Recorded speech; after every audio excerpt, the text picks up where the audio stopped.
because one or the other has to do with the person in connection with the entire universe and nature, whereas the other one has to do with formalities in a building, tithe offerings, and narrow-minded. And unfortunately for the African child, when we accepted Christianity, we swallowed the plastic plus the bread, instead of maybe taking the content and removing the branding itself. Now Christianity has to do with dressing, with fashion, with music, with literally Eurocentric formalities, which have nothing to do with spirituality and connectivity to the divine other.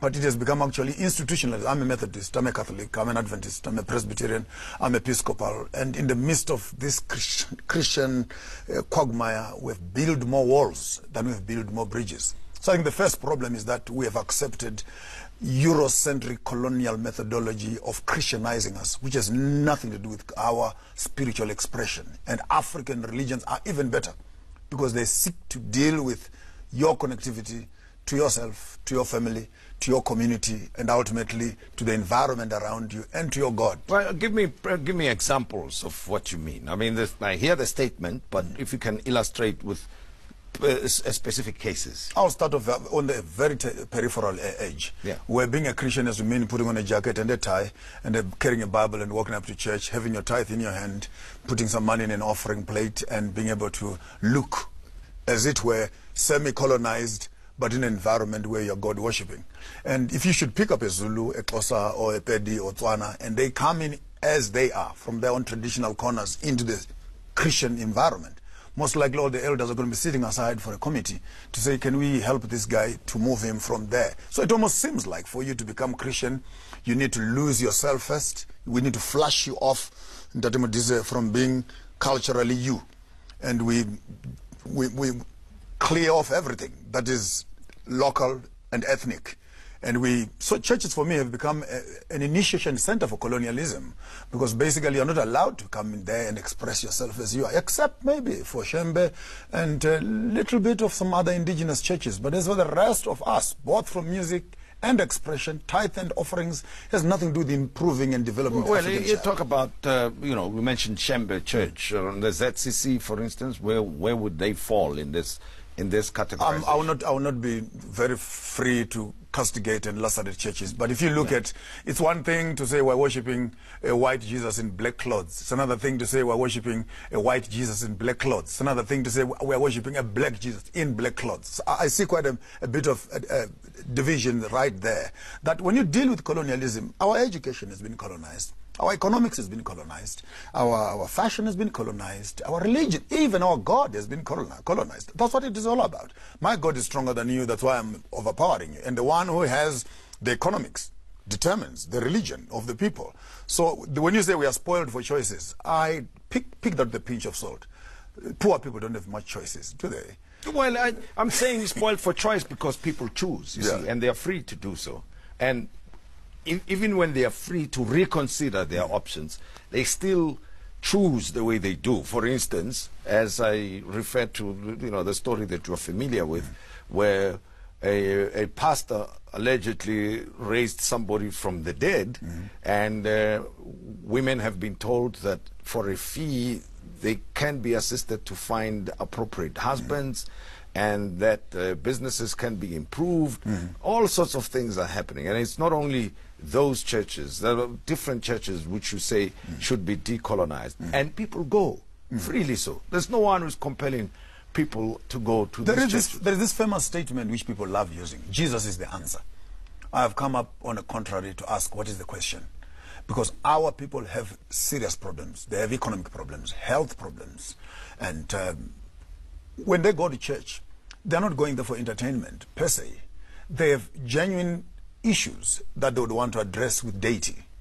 Unfortunately, shenanigans and charlatans have shot into the road quickly, pretending, acting to present and giving solutions to the community.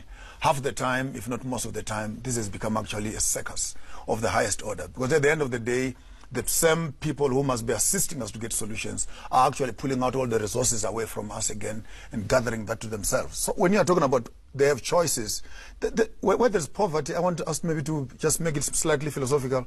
When I place you in an environment where you have nothing to eat, nothing to, and I only leave you with options of poverty. Religion is actually an option for poverty. The question is, if we had more millionaires on the ground, would we have all of them in church? Well, I doubt very much. There you go. And I saw in one of your social media postings, you say, you'll start the decolonizing process for yourself by doing away with the white image of Jesus Christ. As of this weekend, actually, I'm banning the white Jesus myself. Yeah. I'm not asking anybody else to do it. Yes. But I woke up one morning, having worked as a minister for 32 years. Yes. And you wake up to discover the picture of Jesus is wrong. Yeah. It's actually a whitewashed Hollywood picture. And I don't believe that white guy ever died for any one of us. So that's for me. Yes. I don't know what the rest of the community would say, but for myself, that's wrong. The name Jesus on its own is wrong. Yeah. Because the letter J only appeared on our alphabet as of 500 years ago. So even Jesus himself, per se, Yeshua, never had that name being called on him. Then I wake up again and I discover the Bible has been edited. There are a couple of books that are missing in the Bible. Another problem. Israel itself becomes another problem.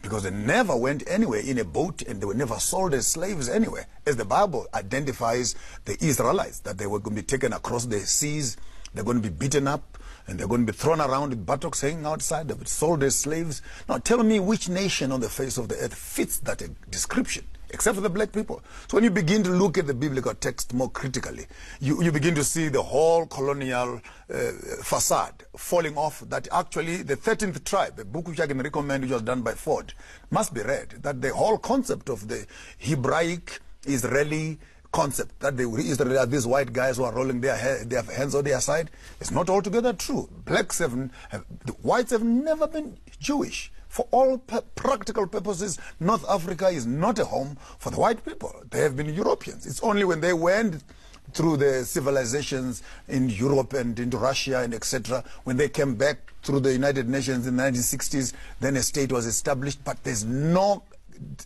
trace. Well, obviously that is going to cause serious political That's why we're challenges debating. to you. That's why we're debating. People will challenge you and say, you've got it all wrong, it's distorted history. But for purposes of this conversation and people who, as we speak, are celebrating Good Friday and Easter weekend, who you say do not really have choices, I say they have choices.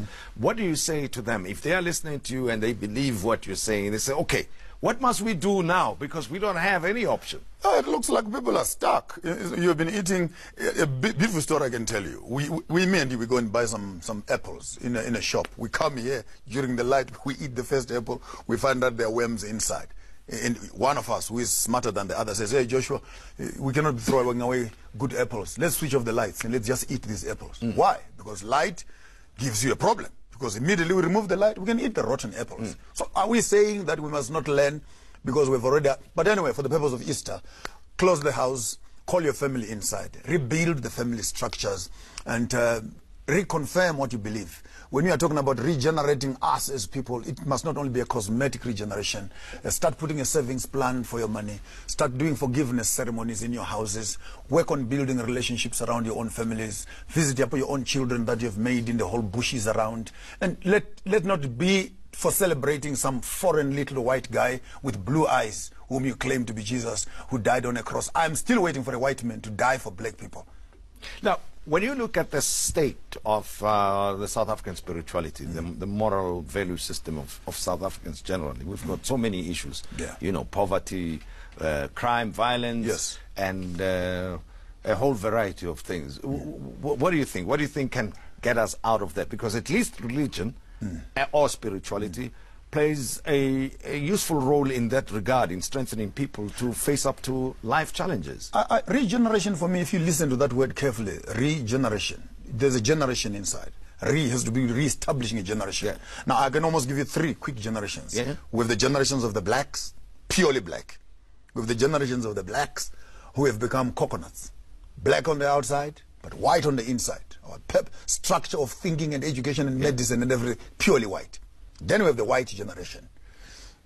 Put these 3 generations together. When you're saying let's regenerate the African, the question is, which one do you want to regenerate?